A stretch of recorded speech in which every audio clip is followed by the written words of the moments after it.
Well, we try and talk about anything and everything that is pertinent to our lives as Catholic Christians, or maybe you're not Catholic, that's fine. Debbie always says you don't have to be Catholic to listen or to call in. This is Take Two with Jerry and Debbie and you getting underway on this Thursday, the Feast of Saints Perpetua and Felicity. I am Jerry Usher along with Debbie Georgiani. Well, hello, Jerry, and I'm excited about today's show because we're asking our listeners to tell us about your favorite pope. Okay, your favorite pope. We'd like to hear from you why you like that particular Holy Father, what he did for our church. Maybe there's a personality that you can relate to, somebody you admire, you look up to. Tell us about your favorite pope. We'd like to hear from you. Now, again, Jerry's right. You don't have to be Catholic to call in. You know, popes, they are admired from all across the world. So we would love to hear from you. 833-288-3986. 833-288-3986. Do you have a favorite pope? Please call in.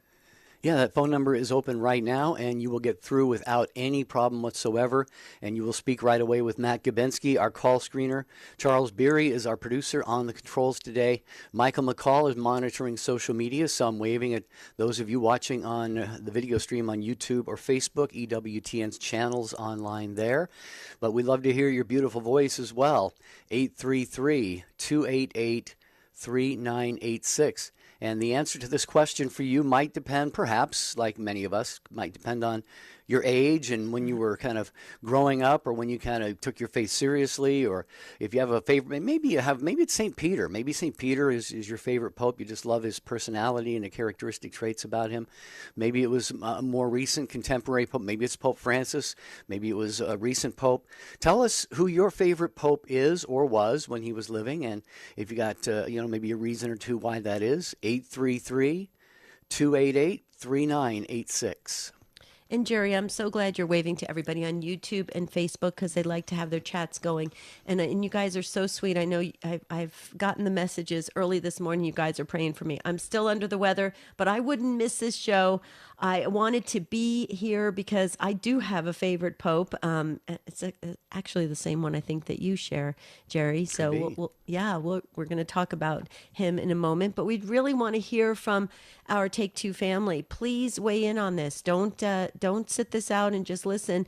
We want to, like Jerry said, we want to hear your voice. We want to talk with you, get to know you better, and we'd really like to hear why you like this particular pope. 833-288-3986. Well, and popes are known for so many different things, encyclical letters that they put out, documents, decisions that they make. Of course, we know that they are infallible only in matters of faith and morals. So if your favorite pope said that, pistachio is his favorite ice cream, that's not an infallible declaration. That's just a personal preference. But maybe there's something that a pope did that, think of Paul VI, for example. He gave the church and the world the great document Humanae Vitae, which he was prophetic in that document in predicting and seeing ahead to the future of just the wreckage that the sexual revolution would unleash on the world. So maybe have a pope like that and something that he wrote or came out with that is the reason for you to be especially fond of him. 833-288 EWTN 833-288-3986. And Jerry, I don't think we should keep our wonderful Take Two family in suspense any longer. Why don't you share why we love this particular pope? Well, I was going to say John Paul II has always been a favorite of mine. Mine I too. think, for me, it was I came back to my faith. I had a reversion. I was baptized as a 22-year-old infant, but I came to really own my faith in my 20s, and it was right around that time that John Paul II was elected to the pontificate, and he just captured my heart, with his beautiful, his smile and his personality and his outgoing way. And of course, he was a brilliant mind, philosopher and theologian, but also very, very pastoral in so many ways. So, yeah, for me, it was Pope John Paul II. And you, is it the same thing? Oh, yes. That's why we have John Paul II as one of our powerhouse saints that we go to before every single show. I feel the same way. His personality, I just loved the way he would preach, he would teach, his writings, the way he let's talk about the luminous mysteries. Let's talk about the Catechism of the Catholic Church. My retired bishop here, Bishop Olmsted, worked for Pope John Paul II for 10 years. And so we got to see so much of that in the Diocese of Phoenix when he became our bishop here. And we became a very strong catechetical diocese, and I do believe that is in line with Pope John Paul II. So there's and when he came to Arizona, and I was in the stadium with my sister. I remember when we didn't even know he was in the stadium yet, and we turned to each other and we said, "Can you feel it?" It was so obvious. He is just a really a powerhouse of a saint. He is. Mm-hmm. Yeah, I had the same sense. I saw him when he came to St. Louis. I can't remember what year that was. It was around the year 2000, I think, if I'm not mistaken. Mm-hmm. But what an amazing experience, to be in the actual physical presence of a pope. Maybe those of you who are listening right now, maybe you at one time in your life made a pilgrimage, a trip to Rome, and maybe you went to a papal audience or in some other circumstance got to be near or maybe even shake hands with your favorite Holy Father. That's what we're asking you today on the program. Who's your favorite pope and why? We have 2 phone lines that are still open. That means great news for 2 others of you to call in right now at 833-288-EWTN. You can email us, take2@EWTN.com. Post on the show website, which is take2show.com. We have that 24-hour prayer link on there as well. And if you're watching the video stream, again, hello to you on YouTube and Facebook. You can get your chats going there, and Michael McCall will let us know what's on your mind. The children related so well to Pope John Paul II, and I just think that, you talked about his personality. It was infectious. I mean, people just wanted to be around him.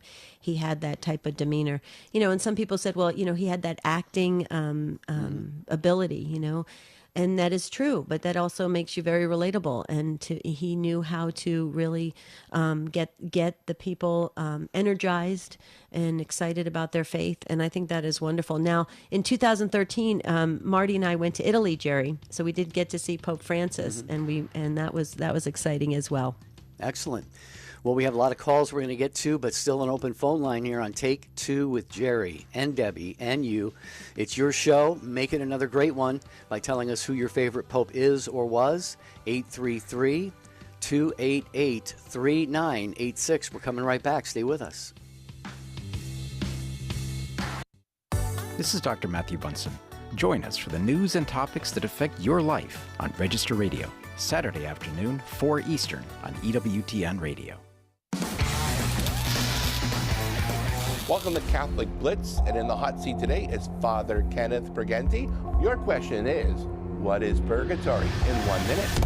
This question comes up a lot in November because we celebrate the commemoration of All Souls. After we die, sometimes not all our earthly attachments or our penances that we've done in life have been completed. So purgatory is a state. It ends with the end of the world. There's no time in there that we go, sort of like to purify, to cleanse. It's a time to get ready to enter into heaven. But if you enter purgatory, you're eventually going to be going into heaven. It's a sure deal there. Purgatory can also be done here on earth for those people who unite their sufferings and sacrifices and their tragedies with the Lord on the cross, and they're in that mind and state of offering, like as the little flower did that. All right, you did it. Come back again for more Catholic Blitz. Journey deeper in your understanding of the Eucharistic mystery and the Eucharistic story of God's love for us. Download the free ebook, The 12 Stations of the Most Holy Eucharist, at EWTN.com/Catholicism.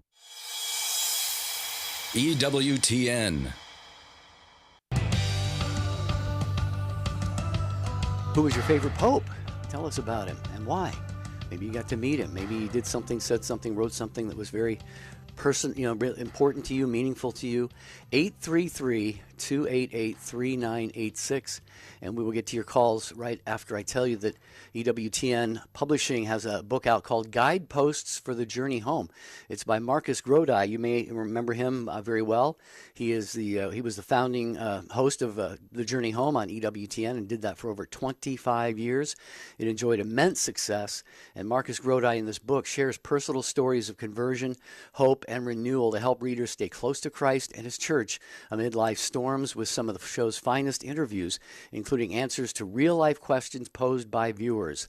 In this book, you'll find a fascinating collection of stories about miracles, healings, and vocational journeys as well. It's Guideposts for the Journey Home by Marcus Grodi, available now. We encourage you to buy Catholic and shop at EWTNRC.com.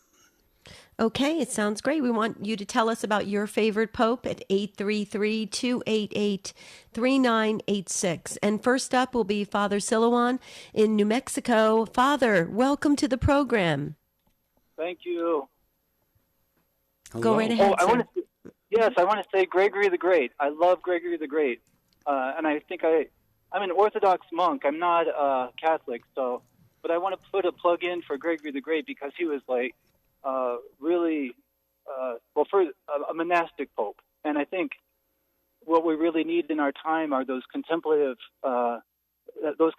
minds, those contemplative priests and religious that look at life on a very deep level by renouncing the pleasures and the things of this world and actually fixing the mind completely on heaven. And you see how the depth of his thought in the morality of Job, his commentary on Scripture is so profound. And if we had popes with this kind of in Orthodox we say theoria, the vision, the noetic, insightful vision into the things of God, it would really change people's mindset rather than trying to just navigate things in this world. If we see first of all God in all creation, then it will change everyone. And if we start seeing Christ in every other person, it will just change everyone's perception. I think Gregory the Great is really just a wonderful, and what he did so much for the Church in his time that we don't even. It's easy to forget about these like Leo the Great is also another great pope. So instrumental in the foundation of what we believe as Christians. Leo the Great, Christ being one person in two natures. I think we have to really remember just these, larger than life popes of the first millennium. So I just want to say that, and I just want to encourage young people to really look at monastic life, religious life, giving their life completely to God. And I think if we have popes like that, like Gregory the Great, really just encouraging. I just want to encourage monastic life. That's all. So Yeah, Father. that's why I love Gregory. Thank you so much for calling. And St. Greg, that's why we call him the Great among the several popes that are called the Great. If you could maybe in a minute or so just give us a snapshot of your life as a monk and what that is like for you. It's fascinating that you're listening and that you called in. I'd love to hear briefly a little bit about that. Well, I'm driving into town. I always listen. When I'm coming into town, I always turn on the radio just to see what's happening. We're actually very close to a Catholic monastery, Christ in the Desert, here in New Mexico, Okay. Yeah. and we're very good friends with them. And there's what do we say? We understand each other because they're living the traditional Benedictine life, and we're living our Orthodox monasticism, just a life of prayer, basically, contemplative prayer. And I mean, what we say, my patron saint, Silouan the Athonite, he died in 1938. He said, the perfection of prayer is tears for the world. And what the world needs, I tell people, we need to stop praying for the world. We just need to weep. And because there's nothing more powerful than tears before God. Blessed are those who mourn, they shall, Christ over and over again, he was one that wept for the world. And I think we just need people dedicated, standing before God, the throne of God all the time, and just saying, Lord, there's a lot of people out here that don't even know you. Mm-hmm. And if we just pray that grace infuses the world, we're just trying to pray that that's our life. And so it's just a life of worship and purifying our heart. Because just like there's no individual sin, there's no individual virtue. We're doing it for everybody. We're living a hypostatic life, a life where if we draw close to God, then all of Adam is drawing close to God. If we sin, we drag everyone down, and that's the the work of the devil. That it's like, oh, that's just what I do is my own business. It's no, we're all one atom, and so if we realize that we're just trying to lift up everybody by every good little deed we do, it lifts up the whole world, and that's, I think, the essence of the monastic life is really just those souls that can give themselves completely to God for the sake of the whole world, lifting everyone up. That's what our life is about. So, I mean, I can forgive me, I can talk a Well, lot of it. it is beautiful, Father. I have to tell you, and sounds very peaceful, and it sounds like we'd all love to join you in that life. I mean, because you have such a there's such a calm about you. Are you always like this, Father? Like what? I'm actually feeling kind of nervous because I'm not used to talking on. We don't have the internet at the monastery. It's, okay. I shouldn't say nervous, but I'm just kind of excited because. Cool. But, no, well, you just have a joy in your heart. You can hear it, and a peace in your spirit, and it's just beautiful. So, Father Silouan, can you do us a favor? We have a Take Two family prayer book, and we pray for all their intentions around the clock. And if you could just remember the Take Two family, we would definitely appreciate it. Yeah, of course. I mean, it's that's our job, to pray for the whole world and everybody. And there's so much. Christ called us to all be one, and I really hope that someday. It's only done through prayer. It's not done through agendas, or it's not done through conferences. Through prayer. That's how all Christians will become one, and all people will know the joy of Christ. And prayer is something that Christ wants us to be constant. It's beautiful that people spend time, an hour or something every day, but if we can just make prayer kind of the essence of our life, then everything changes, not just in our life, but in the life of the world. And you see it. You see it when you really pray for people. It changes everybody. Even if you just go to the checkout, like I'm in town today, and when I go to the checkout, and you're checking out, and if you're just praying for the checkout person that is checking you out, the relationship changes. It lifts them up. It lifts everybody up. If we can start cultivating that rather than grumbling and complaining, which is absolutely, it's all dark. So, but anyway, it's great to have you as part of the Take Two listening family and calling into the program. We so appreciate it, and we are with you. We are united in prayer that we'll all be one very, very soon. So thank you so much for your call. Will you call us again sometime? Yeah, God strengthen your ministry, and I'll be praying for you. Thank and pray you for us much. too. Okay. Definitely, absolutely. All right, Father Silouan from New Mexico, 833-288-3986. Who was your favorite pope and why? Susan is going to weigh in next in New Jersey, listening on Sirius XM 130. Hi, Susan. Hi, good morning. How are you? Doing well. How are you?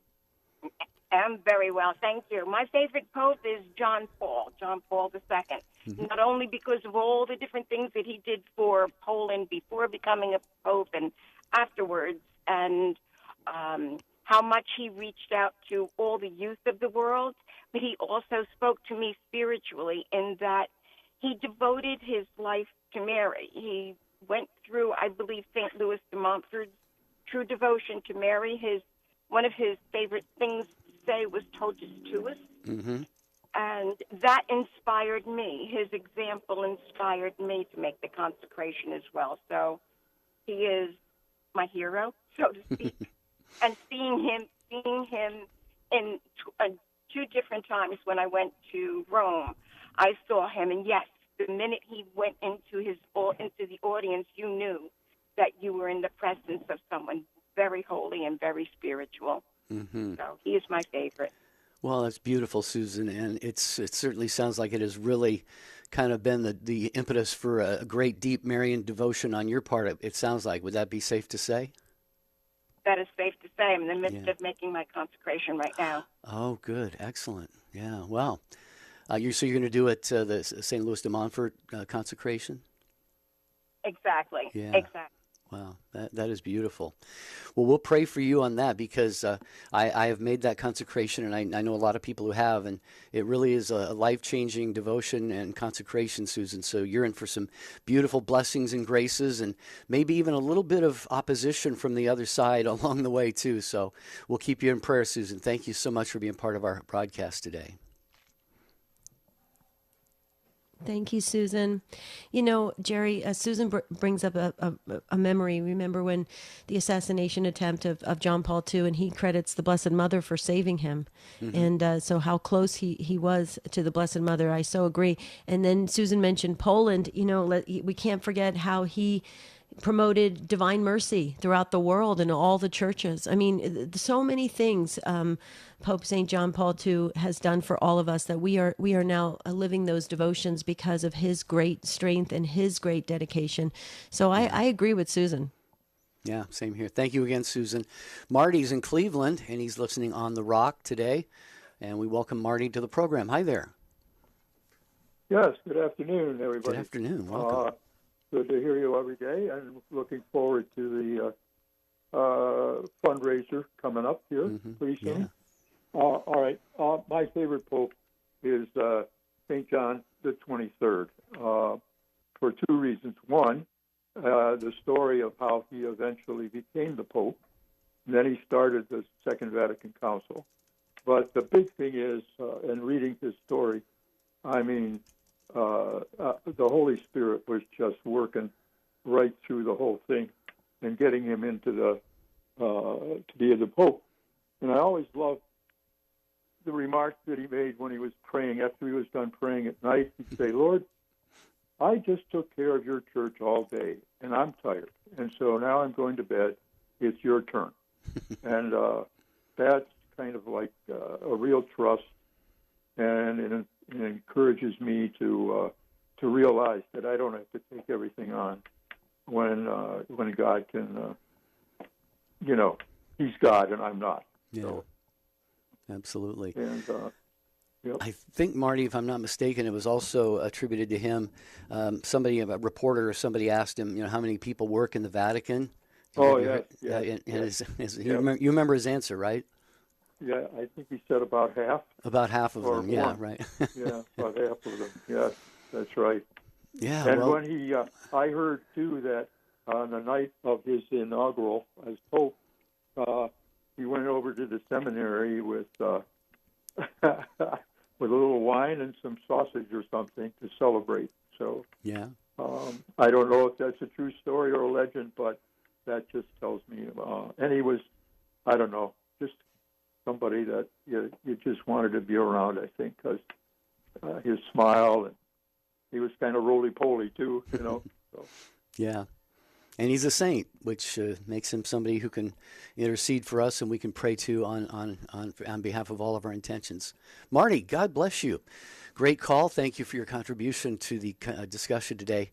Debbie, St. John the 23rd is somebody I'm going to have to get to know a lot better because, good Lord willing, I'll be at the seminary named for him this August, this September. That's right. We got, Marty, to learn a lot about John the 23rd when we went to Italy, and I so agree with you, his sense of humor and so many things. And if that is true, that he took wine and sausage over to the seminary, that's so Italian. That's so part of Italy. I love that. Marty, thank you so much. I look forward to the Rocks Pledge Drive as well coming up shortly. In fact, there are a lot of pledge drives, Jerry, starting to happen for spring. So if your local listening area comes to you and says, hey, it's spring pledge drive, please give generously. We need to keep Catholic radio going and growing and just, really thriving into the future. Absolutely. Thanks again, Marty, for the call. Here's the number for somebody else to grab an open phone line there at 833-288-EWTN, 833-288-3986. Well, we've had St. Gregory the Great, John Paul II, Pope John the 23rd. What about you, Take Two family? This is a Thursday broadcast of Take Two with Jerry and Debbie and you. You always make the show what it is, and we're off to a great start. Hoping that you will weigh in on who your favorite Pope was at 833-288-3986. Okay, we would love for you to fill that phone line, so don't wait any longer. If you have a special closeness to a certain Pope, we'd love to hear why. 833-288-3986. Jer? Okay, yeah, well, we're going to step aside here for a short pause in just a moment. So, Elvira, hang on in San Antonio. And after that, we've got, not necessarily in this order, Patricia, Ginny, Isaac, and Sharon. And again, that one single lonely phone line waiting for someone to get on there, 833-288 EWTN. Who is your favorite pope and why? And as Debbie said early in the show, we always welcome non-Catholics to listen and definitely call in. Maybe as you may not be Catholic necessarily, but perhaps you had an admiration for one of the popes in recent memory or going way, way back. Obviously, St. Peter is the first pope, and down it would have been about 250 of them now through Pope Francis. 833-288-3986. Stay with us here on EWTN Radio.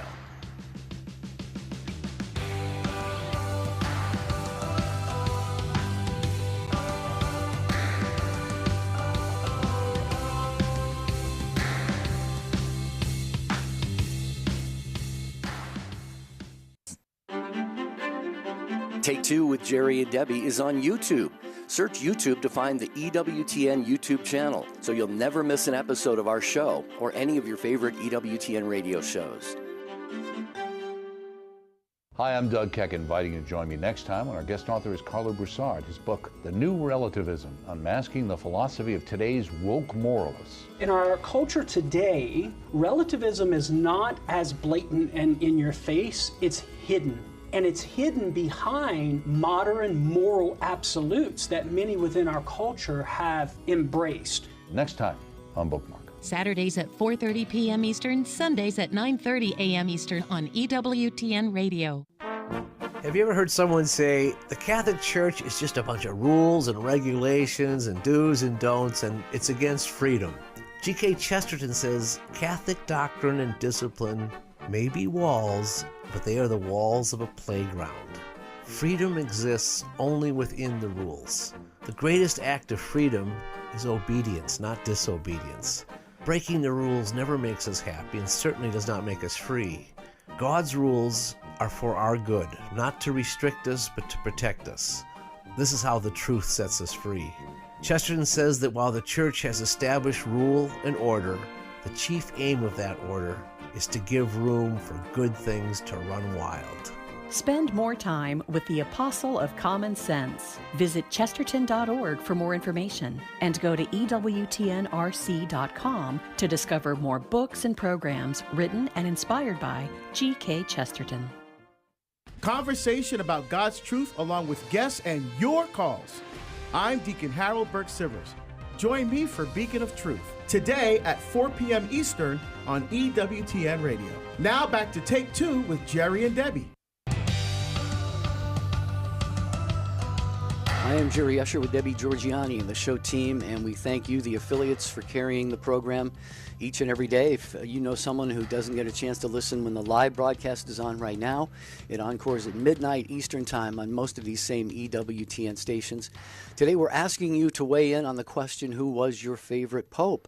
Tell us a little bit about him and what made you admire him and pick him as your favorite. 833-288-3986. Grab that open line as we go to Elvira in San Antonio, Texas, listening on the Guadalupe Radio Network. Good afternoon, Elvira. Good afternoon. Yes, my my special devotion is to Saint Pope John Paul.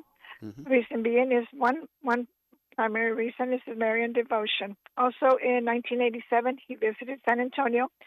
And at that time, my 16-year-old son had received burns throughout his body, and he walked 7 miles from our home to where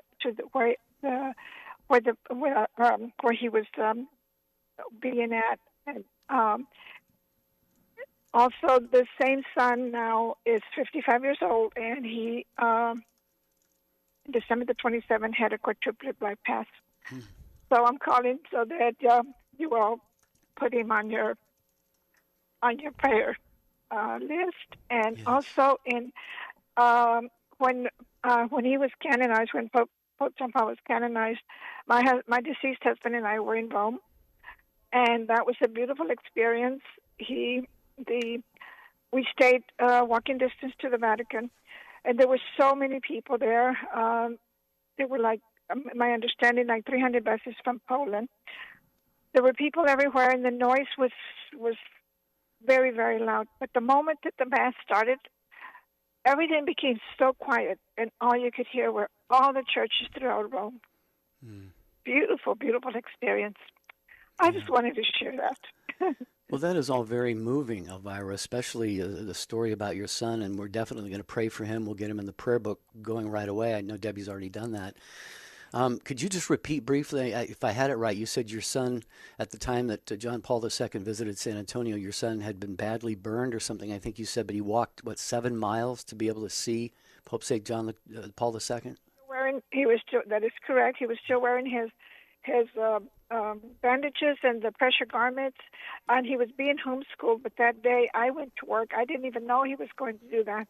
But he took off early in the morning, and he made it to the visitation site because he wanted to get close, and he did. He walked through the crowds and got very close to him. Wow. And now he's having major surgery, and we're going to be praying for him. He already had his surgery on December the 27th. Okay, yes, December, I that's have him. what I thought. I have him home now. I have him home now, recovering, but he's still having a little bit of issues with cardiac issues that are requiring more medical attention. So yes, please. Okay, so we want full recovery. That's what we're going to go for because we serve a big God. So we will definitely do that. Will you keep us posted on his progress? Yes, I will. His name is Ruben. Okay, Ruben. Okay, beautiful. And we put you in the book as well. So you're in there because you're the caregiver right now. Yes. Thanks, Elvira. God bless you. Mm-hmm. No one better to go to for intercession now. Of course, Our Lady and St. Joseph, but also St. John Paul II. So we'll be praying for Ruben. And Elvira, we're praying for you, too. You sound like a great mom, beautiful heart, beautiful soul. So thank you for being part of our conversation today on who is your favorite pope on Take Two with Jerry and Debbie. 833-288-3986 if you'd like to be a part of the conversation. Patricia is next. We're going to stay in Texas, go to Guadalupe Radio Network listener Patricia. Hi there. Hi, how are you? Great. So thankful that you called today. Well, thank you. Well, first of all, let me just tell you that as you were talking about favorite saints, and I was thinking, my gosh, I have so many, but I'm only going to be able to talk about one or two. Now, I was trying to think, was it John 23rd or Paul VI that, and this is why you were talking, okay, that had the prophecy about all, birth control and all that, and all the things that would happen, and it's so happening, and everything that he prophesies is happening. And the minute that I'm thinking about who was it, you just spoke to me and you answered my question. So there you go. Oh, wow. So, no, it's amazing. God incident for sure. And the other pope that I'm very, of course, Saint Pope John Paul II. And for so many reasons. Reason number one of my brothers had strayed away from the Catholic Church. He didn't want to have to do anything with him. And, oh, my gosh, God is so good. On the day of John Paul II's burial, he went with the crowd. He just decided to get in because he was living in Italy at that time. And everybody's going, well, I'm going, And he went, and he had a major conversion, He went back to church, received confirmation, and, just a huge blessing. And the last reason why is because we were very blessed at that time that we were in Rome for Christmas with my brother, this one brother that converted. We were touring the Vatican, and then somebody there invited us for the Christmas Mass, and we went thinking that we were going to be outside. Well, we sat right next to the altar, and this was the Christmas before he passed away. So super special. My goodness. Debbie, you could probably say the same thing. You hear so many stories like this. People go to Rome, and you kind of got your itinerary and your plan, and you're hoping to maybe get at least close enough to see the Pope looking like a little ant from far away, and people just get, somehow the Holy Spirit opens up these opportunities, and you just have absolutely unexpected and just amazing experiences. So we're just blessed that happened to you. And yeah, it was, Paul VI, Humanae Vitae, the entire world and many people, even in the church, urged him to kind of go along with artificial birth control and so forth. But his document Humanae Vitae, like you said, was very prophetic, and it shows the anointing of the office of the papacy. That's why we need the papacy and the church magisterium, because it has that infallibility guaranteed by Jesus on faith and morals that they will never teach in error. So Debbie, I don't know if you got any comments for Patricia. No, I was just taking it all in. And Patricia, I'm a little bit under the weather, and I wanted to be on this show so badly because I wanted to hear what the Take Two family had to say about the popes that made an impact in their spiritual life. And I so agree, when we have these encounters that change us, from the inside out because of the leadership of our church. I think it is so beautiful, and it just goes to show how strong our church can be and should be. So I just want to thank you, Patricia, so very much for sharing from your heart. It really had an impact on me today, so thank you. And thank you, Jerry, for listening to God's call to be a priest. You're going to be a wonderful priest, and I'm praying for you. Oh, that was so Patricia, sweet. with your prayers, I got a shot. Okay, I think maybe maybe I can persevere with prayers of holy, beautiful people like you, Patricia. Yes. Thank you for your kind words. I appreciate that. It would be such a great joy and honor one day to be, we pray for the Take Two family, Debbie, you and I, and all of the show team, but, to one day be able to offer the holy sacrifice of the Mass for the Take Two family. Mm-hmm. It just kind of blows my mind even just thinking about that. It does mine as well, and I will tell you that I just keep thinking, I have actually seen it in ordination Mass, and I thought, it's going to be packed because everybody's going to be driving in from everywhere to try and see, so you've got a big family praying and pulling for you, Jerry. Well, there's a ways to go yet. Not sure exactly how long, but I will appreciate the prayers, and I will reciprocate those prayers as well. All right, who's your favorite pope and why? Ginny has been holding most patiently in Buffalo, listening on our friends at the Station of the Cross. Hi, Ginny. Thanks for waiting. Welcome. Hi. I read a lot about the saints, and I find it's very rewarding, and you learn a lot. Pope John Paul, I've always felt very close to. My daughter, she had been told by a doctor she'd never be able to have children successfully because of condition. And, of course, moms worry about that sort of thing. And when she was expecting her first son, the due date was on the day Pope John Paul passed, and I felt such a tremendous peace throughout that pregnancy, and everything was just fine. She has since had another little boy, and he's doing great, too. Also, I did a novena to Pope John Paul, and it ended one year on Holy Saturday, and I was in church praying, and they were getting the altar ready with the flowers and everything. And I just picked up a prayer book, and the songs were in the back. And the song that I stumbled upon was "Be Not Afraid." And who said that? Pope John Paul. Mm-hmm. Yeah, I sure did. Wow.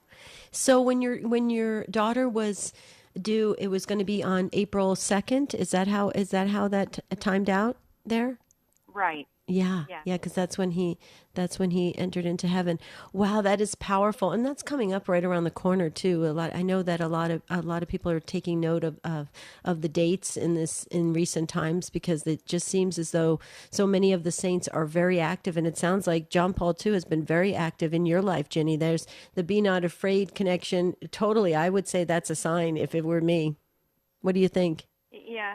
I think so. And I just thought of something else. I was in the confessional line at the time that he passed, and somebody came to rap on the door not while I was in there, but in the confession line, it said the Pope just passed away. And they say you can remember where you were at a certain moment, and that kind of stands out. I'm laughing because Debbie mentioned Ginny a few minutes ago earlier on the show. She talked about pledge drives, and those are coming up. And I remember exactly where I was. I was at one of our affiliates, and we were getting ready to start their share-a-thon on that Monday. I don't remember what day it was that he died, but they had to postpone the share-a-thon for a week. There was just no way you could go on the air, Right. and do kind of business as usual with the fundraiser, with the Pope having just passed away, and all of the media coverage and the masses and the prayers and services and so forth. So you're right about that. I remember exactly where I was when that happened. Wow. Great call. Thank you, Jenny. Thank you so very much. And you're talking about pledge drives. Catholic Spirit Radio out of Illinois, they're dedicated their whole spring pledge drive. It's the week of John Paul II's passing. They're dedicating the whole thing to John Paul II. Beautiful. Fantastic. Yeah, I love that. Go ahead. All right, Very good. 833-288-3986. Great conversation we're having. Who is your favorite pope and why? And we're going to go next to Isaac, who is in Prairie Village, Kansas, listening on Catholic Radio Network. Hello, Isaac. Welcome to the program. Hi, thanks for taking my call. Sure. I was going to say my favorite pope that I had read about, I'd read a biography on this pope was Pope St. Pius X. And the reason why I really like him is just because of, I guess you could say we're all kind of affected by our own, our current culture.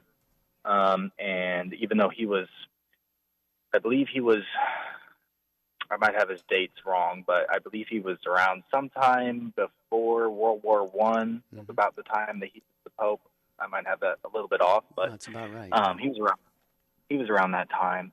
But he was I don't know if anybody would have necessarily called what he would have spoken about as prophetic or anything, but he definitely had his share of kind of predictions that the world would be affected by modernism and things like that, and this kind of was a loose translation, and really he had written an encyclical on modernism, and it can sometimes be translated as progressivism, kind of just warning about the idea of how important it is to keep the traditional parts of the church, and to not let the modern part of the world, that kind of modern / progressive mindset kind of lead you astray. It's hard because nowadays I think that's kind of where we're at right now. We have this, every generation has its great, battle between good and evil, and we're kind of in a relativistic world right now, and that's it really strays away from tradition, from what I've seen, and even when you go to mass, sometimes it's kind of sad. My experience has always been that growing up, I had two different kinds of Catholic churches that I would attend based on where I was serving mass, and there was one that was my family's parish church, and there was another one that was with the Home for the Fathers of Mercy. I'm sure you've probably heard of them. Sure. But the Fathers of Mercy was a very, very traditional church. They still did the Novus Ordo, but I think they also did some Latin Mass. But they were very traditional, and unfortunately, my parish church was very, very different, very modern, very. You hardly ever saw anybody even dress up for Mass, and so the reason why I really liked Pope Pius X was part of that too. He really, he wasn't a very loose pope, from what I had read about him. He was very. I don't know if he would use the word strict. If somebody would use that, I really understood it to be in a very loving sense, that he didn't want people to start treating the Mass in a bad way, that it was, you are to dress up appropriately for Mass, and you should be respectful in Mass. And he even wrote up ways, there were very specific examples of how he dealt with some of the laity, and he would, speak about how we need to speak properly in Mass, and if he even did a few things that I thought were great. Like, there were a lot of farmers that had to get up really early to do their work. And in order to provide them the sacraments, he would have Mass. I think it was like at 3 a.m. or something like that. I might have the time wrong, but he would have it really early so the farmers could make it to Mass, and he even dropped the age of receiving First Holy Communion to a younger age because he thought it was necessary for the kids. So I don't know. I like all those things, and I think they're pretty important things. So. Well, they are, and I was, as you were describing it, which you did a brilliant job of doing, Isaac. You've obviously studied the life of St. Pius X a lot. I found on the EWTN.com they have a lot of information about the saints and St. Pius X. He did live. He lived from 1835 to 1914, so you kind of pegged him right around that time in world history. And this paragraph here, I thought would be beautiful to read as kind of a follow-up to what you were saying. This is on the EWTN website. It says, perhaps nowhere in the history of the church is there a better example of a man possessed of so many of the saintly virtues: piety, charity, deep humility, pastoral zeal, and simplicity than in one of the newest of God's elect, St. Pius X. Yet the parish priest of Tombolo, who remained a country priest at heart throughout his life, faced the problems and evils of a strife-torn world with the spiritual fervor of a crusader. The inscription on his tomb in the crypt of the Basilica of St. Peter's gives the most eloquent testimony to a life spent in the service of God.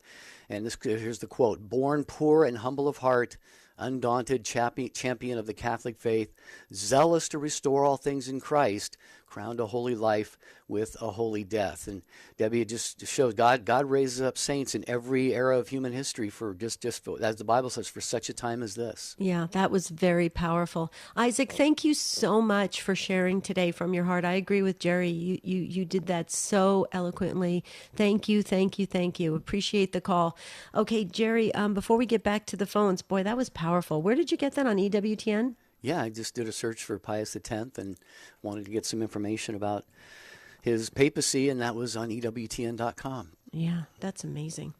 I just wanted to highlight for our listeners, join us for The World Over with Raymond Arroyo tonight at 8 p.m. Eastern on EWTN TV and radio. Raymond is tonight's show. I'm excited about this, Jerry, because I know a lot about it, actually, and this guest, and it's very exciting because it has to do with the new movie that's coming out tomorrow. So on tonight's show, Eustace Wolfington, businessman and executive producer of the new movie Cabrini, sits down with Raymond to discuss the film and the devotion to St. Francis Cabrini that drove him to make it. Folks, please, you got to see this interview. I've already seen a few of the backstory of Cabrini. I've got tickets already. By the way, Jerry, do you have tickets? It's coming out tomorrow. No, I don't have tickets yet. Oh. Okay, it's filling up. I'm just saying. So I hope everybody tunes in tonight at 8 p.m. Eastern. Let's go to Josh in Texas, listening again on the Guadalupe Radio Network. Josh, thanks for your patience on the line there. Welcome. Hey, Josh. Hi, how are y'all doing? Doing well. How about you? I'm doing pretty good. So I just wanted to share that, so Pope St. John Paul II had a lot of influence in my life. I'm a convert. I converted in 2005.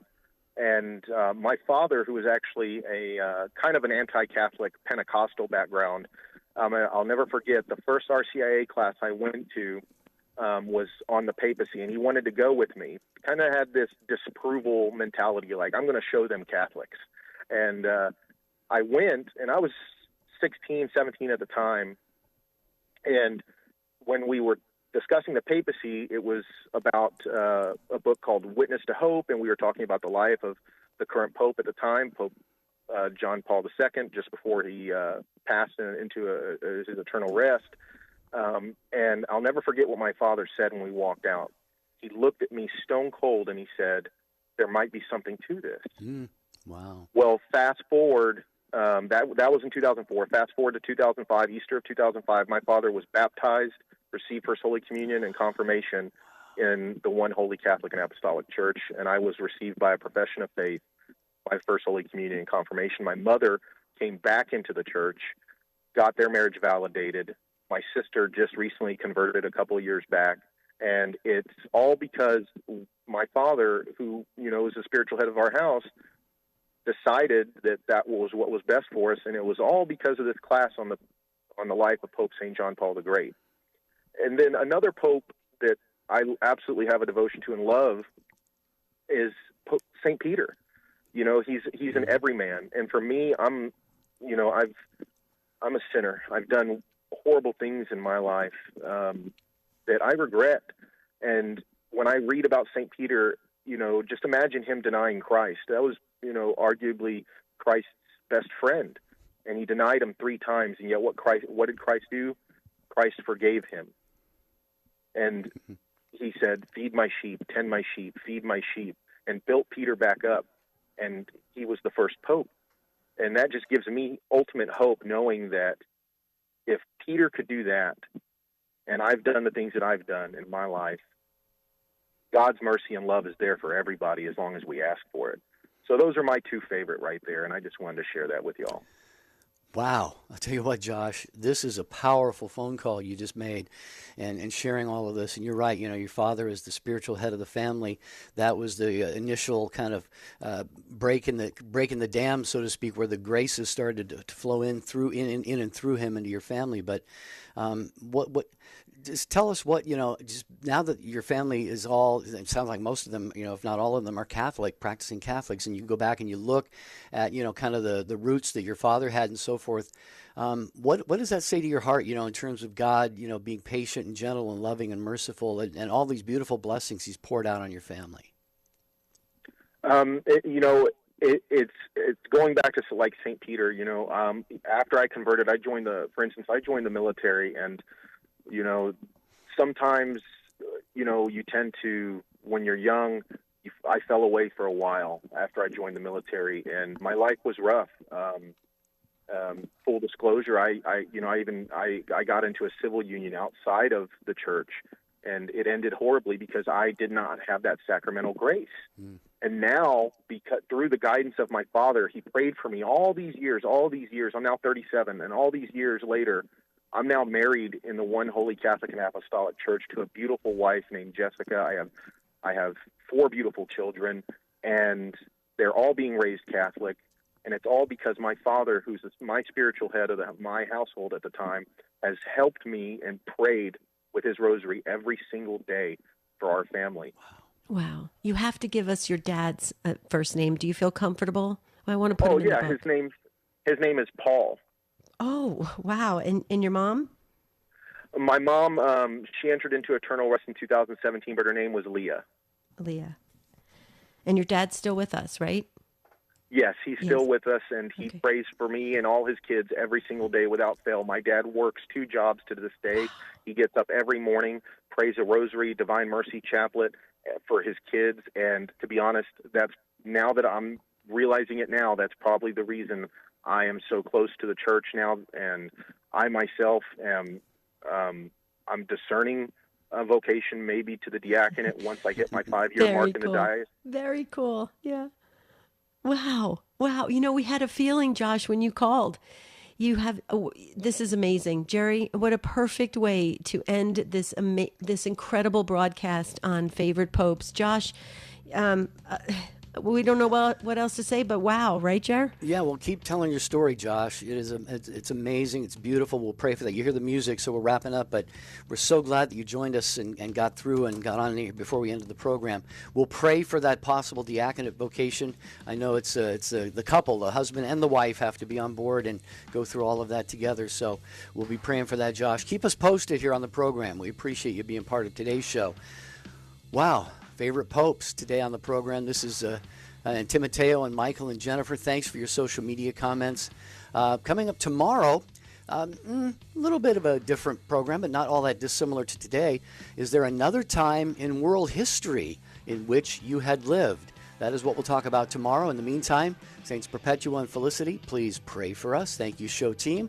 Thank you, affiliates. Thank you, Take Two family. When you find yourself peering into life's rearview mirror, wondering if your past will forever define you, it doesn't have to. Go to StandTallToday.com